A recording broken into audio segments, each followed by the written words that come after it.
then you bid on a tax up, roasted my number banks in Harlem. Cost me $1 million in a year. I don't let up. Making it personal. Only one thing to get me. Me, Dutch Schultz, me! Now this. Nothing you can do right now, Dutch. This is one man you can't talk to. Talk! You lawyers, talk. This rat's gonna be hit, you hear? And he's gonna be hit right in the head.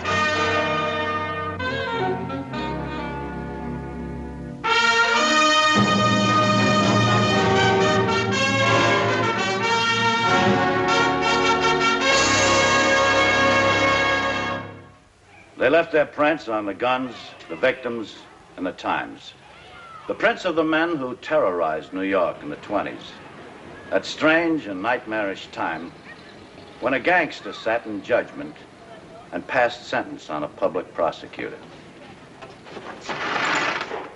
Yes, they left their prints on the guns, the victims, the times, and finally on each other. Dutch Schultz, born Arthur Flegenheimer. From a hole-in-the-wall speakeasy in the Bronx to one of the most feared gang lords in the city of New York. Ruthless, wild, unpredictable, a troop of 100 triggers on his payroll, the Dutchman was considered an outlaw even in his own outlaw world. And nobody in the mobs would stand up to the Dutchman. But a young, soft-spoken district attorney came along who said, this evil force has to be destroyed. And Tom Dewey became the obsession, the black beast in the waking and sleeping hours of Dutch Schultz. The Dutchman decided that Dewey had to be hit. My name is Barney Ruditsky, Gangster Squad, Police Department, City of New York. Hitting a federal attorney appointed by the governor of New York as special prosecutor was not just another mob action. For this, the Dutchman had to have the permission of the syndicate. The Board of Governors met. There was Strella from Chicago, Pocris from Detroit, there was Raskin from Cleveland, Rahm from Los Angeles, and representing the East Coast, there was Mr. G, the Prime Minister. Dutch, how are you? All right, boys, let's get on with this. First, I want to thank you all for showing on such short call. The question is an important one, needs a quick answer. Anyway, Schultz feels it needs a quick answer. I'll let Dutch put the question. I say we hit this Dewey. Go on, Dutch. Well, it ain't just me, my interests, I mean. This here Dewey's declared himself. And if you let him knock me down, well, Strella, you're next. Pocris, you, and you, and you, and you. One at a time. He hits one, he hits all. Well, it's about the crop. We can have discussion. Go ahead, Strella. I listen to what Dutch says. He makes little sense in here. I was always a pretty smart pretzel, you all know that. And I know what's coming with this bum. I don't know. Well, I do. Let him finish, Dutch. I think Dutch only knows one thing. Get Dewey off his back. What I just been saying, sure, I want him off my back. We're gonna sit there like a dope and let him hit you one by one, huh? You listen to Dutch. He's got a little sense in there. I don't feel no heat from this Dewey. Sure, you think the Rocky Mountains are gonna stop that bum from hitting you? I don't think he's big enough to climb no Rockies. Sure, he's a nothing punk now, but don't let him grow. Maybe he can be, talked to. You wanna try? Ain't never seen the man yet I couldn't talk to. What are you gonna use for conversation? 100 G's, $1,000 bills, no birthmark on them either. You know where they've been? To Dewey and back. Yeah, this guy don't know the meaning of dough. Treats it like yesterday's newspaper to wrap herring in. He's a dangerous man. You know what this bum makes? 500 a month. All right. You know where I stand. I only say one more thing. If we decide on the hit, we better be ready to go all the way down the line. We might find ourselves with more troops than we can handle. What's the matter, Whitey? The California sun cooking your guts. All right. I don't want you out of order no more, Dutch.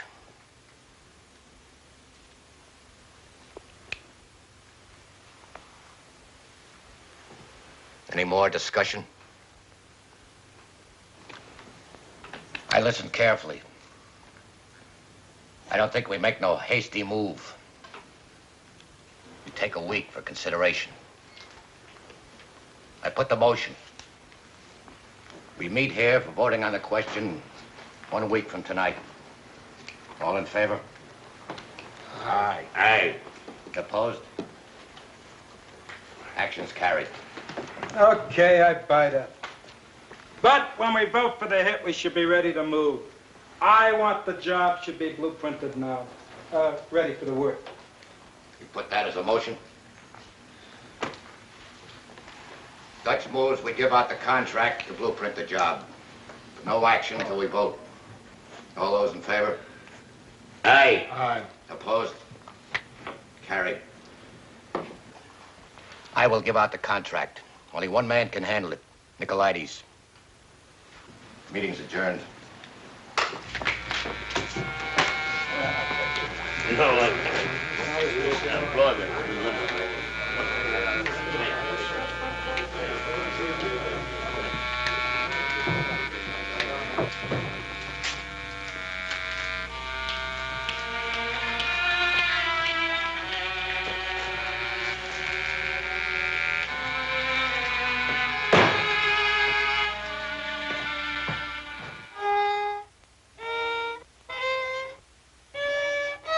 This is a heavy contract. So we use heavy artillery. For this one, you use heavy brains. This one is for the syndicate. Oh, damn, she's gonna kill me. Who we hitting when? You don't hit nobody. A schlamming? For that, we send you the chicken flicker, half price. First, you make the plan. You give me the plan, I send it to Mr. G. If he likes the layout, he gives me the word. I get the word, I give you the word. Then you make the hit. Who's the target? Dewey.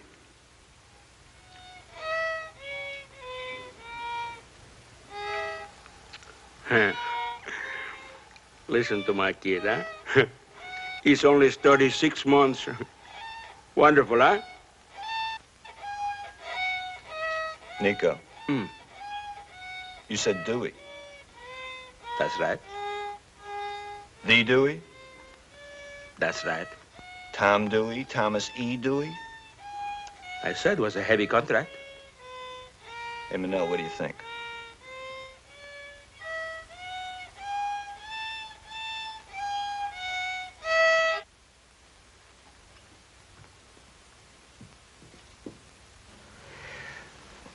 I don't know, Nico.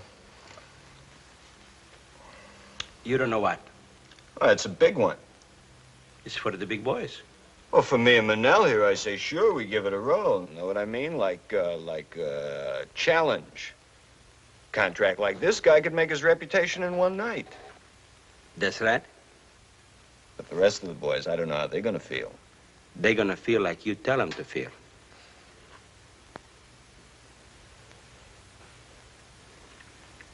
Well? How much time? Mr. G wants to see the layout next week. Dewey. Gonna be a big stink. Why don't you let Mr. G worry about that, huh?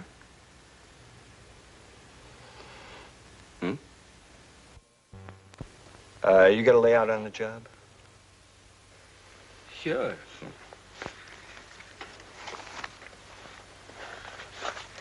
Now, Dewey lives here in this apartment house. Here. Central Park West. It's a good wide street, lots of room for the wheels, huh?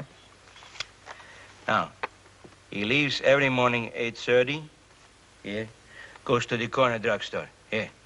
For what? To phone his office. He's afraid his phone is bugged.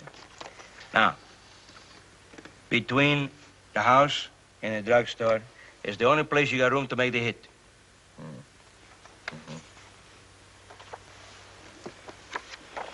Bodyguards? Mm-hmm. 2, 24 hours a day. Feds? City detectives. You know them? Sure, I check them out. DeBart and Vaccaro. 8 to 4 shift. Yeah. Inspector's men out of central office. We'll have to time them for a few days. We'll need, 6 men. A finger man, 2 triggers, a wheel man, 2 flank men, here and here, in case of chase. Yeah, 6 good men. Yash, for this job, if you need them, you use the whole troop. Okay, Nico, we'll case it. Give it a dry run. Boy, Yash, you do a good job, huh? You ever have a beef on the work? No. But for Mr. G, this one, extra special, huh? Coming up. 1 extra special.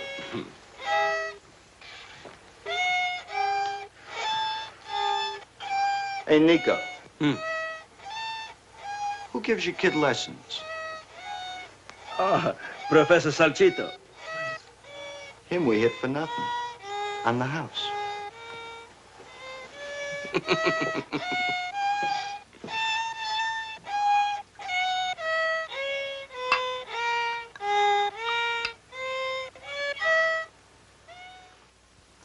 Coming up, 1 extra special. Phase 1, material and logistics. The Brownsville troops swung into action with their usual military precision. Step A in Phase 1, the hot car for the getaway.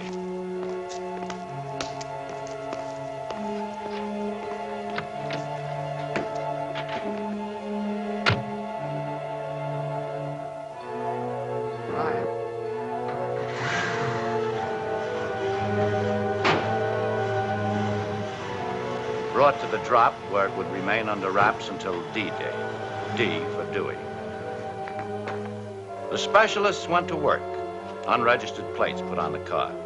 New white sidewall tires. Paint job. By the time the specialists finished their work, the car could be sold back to the original owner and he'd never know the difference. Step B in Phase 1.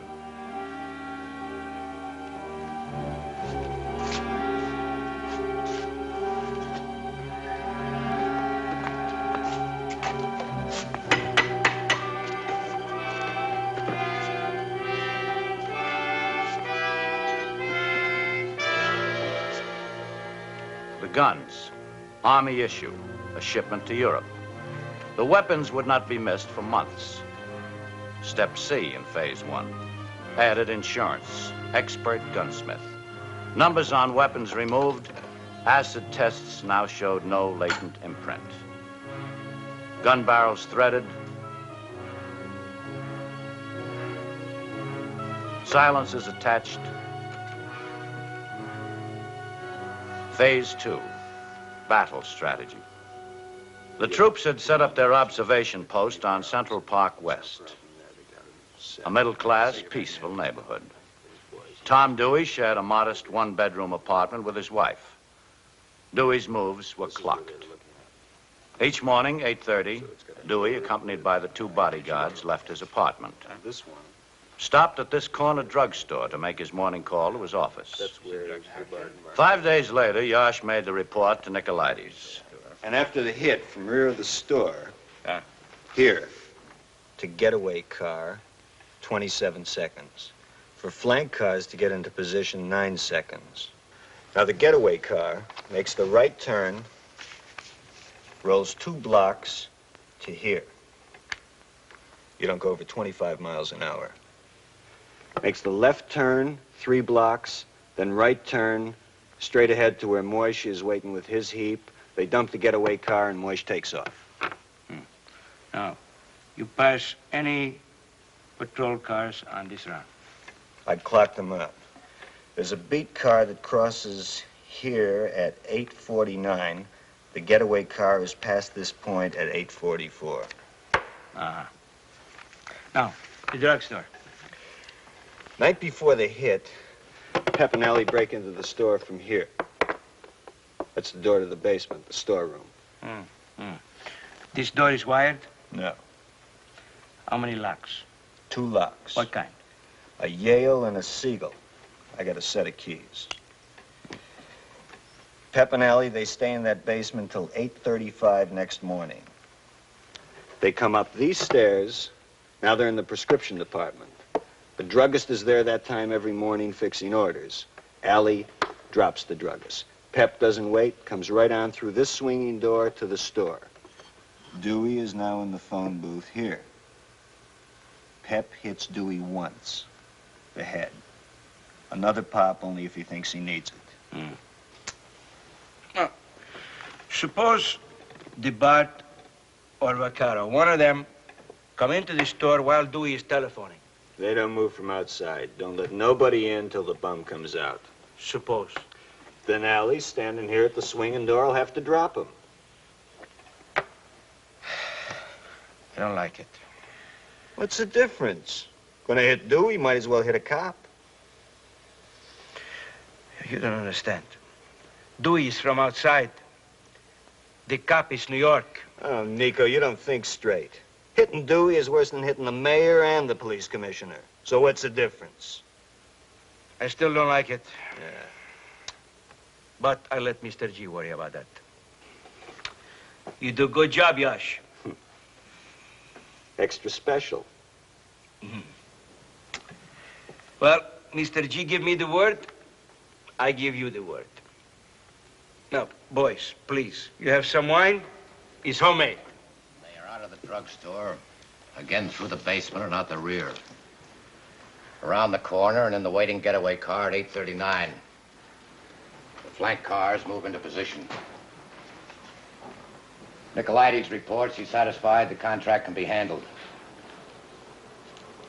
Anybody got discussion before we take the vote? All I want to say, tell Nicolaides I never heard a better layout. And tell him, besides what the syndicate pays, I give on my own for the boys an extra 50 G's. Hey. I will tell him. Anybody else? All right, I have a few words, then we take the vote. Since the meet last week, I talked with a lot of people. All kinds of people who have a good finger on the pulse. Kind of poll on reactions. The reactions was not good. Dewey might make a little trouble in the New York area. But if we stop him like this, we might find the feds coming down on us all across the country.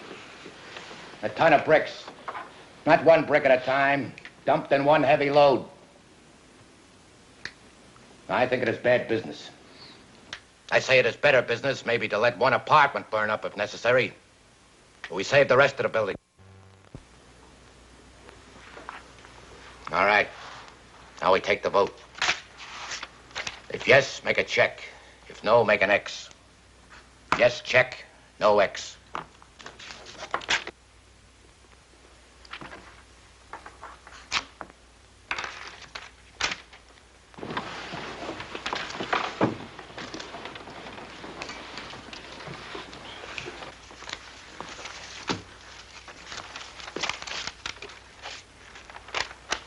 No hit. No hit. No hit. No hit. Hit. No hit. No hit. No hit. No hit. No hit. 9 no's, 1 yes. Question is voted down.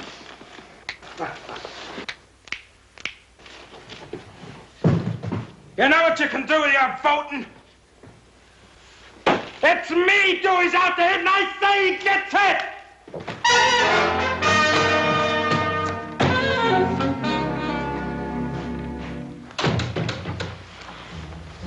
Bill, you will call Mr. Nicolaides. You will tell him to be at my apartment at 11:30 tonight.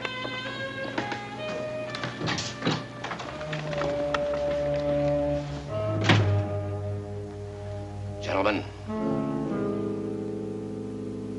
I make a motion. Yash's troops were in the action for almost a week. A cinch layout. Lulu, You and Beryl, you go into the drugstore basement. Just like Allie and Pep were gonna do. You come up into the store exactly 8:35. Yeah, we got that. Yeah, we use Maxie over there for Wellman for the getaway car and Flip. One flank car ought to be enough. Dutch.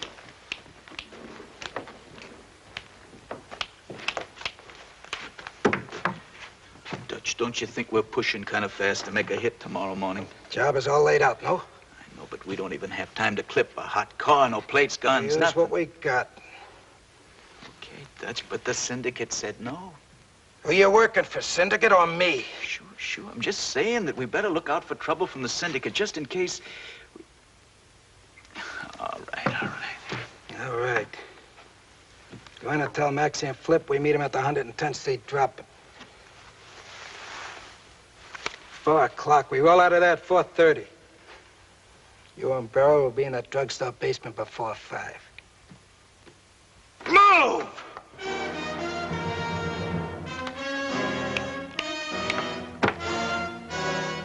Dewey.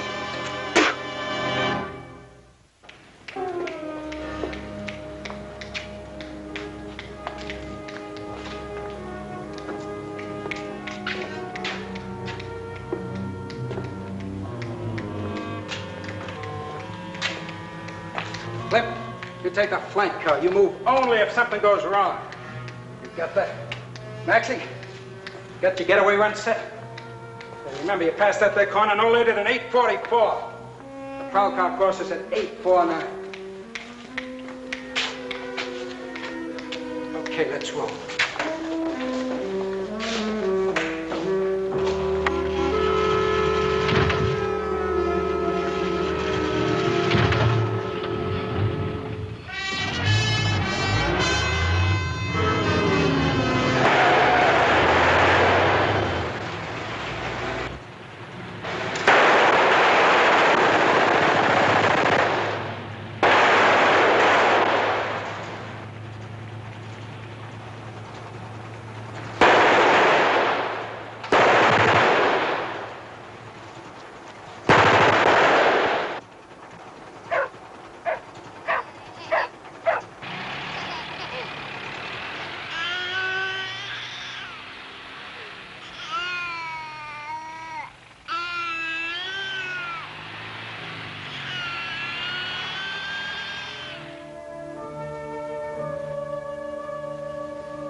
Hey, Lola, don't make no boo-boos.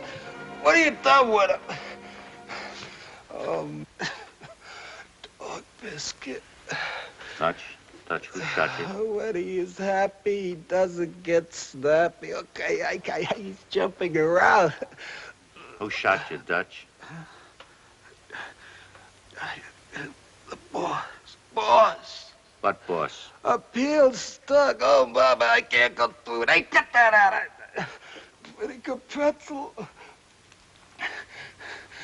Checked and double-checked. Look, why? Please. Dutch, why did they Pull shoot for me. Get me out. Shift me, please. Dutch? Gotta keep him under control. My guilt-edged stuff. The rats are too dead. Dewey, hit. Please, pull me out. I'm half crazy. Somebody tied my shoes. Give me some. Lulu, get me in the car, Lulu. Come on, give me.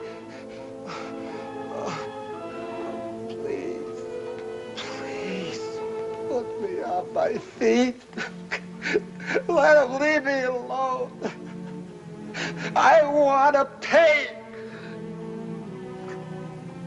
The Dutchman's obsession. Dewey would get him. He was right. Tom Dewey finally put an end to his murderous career, but not the way in which Dewey had planned it. Dutch Schultz, born Arthur Flegenheimer, from a hole-in-the-wall speakeasy in the Bronx to the most feared gang lord in New York. Ruthless, wild, unpredictable. Died, age 34. His last words, I want to pay. He did.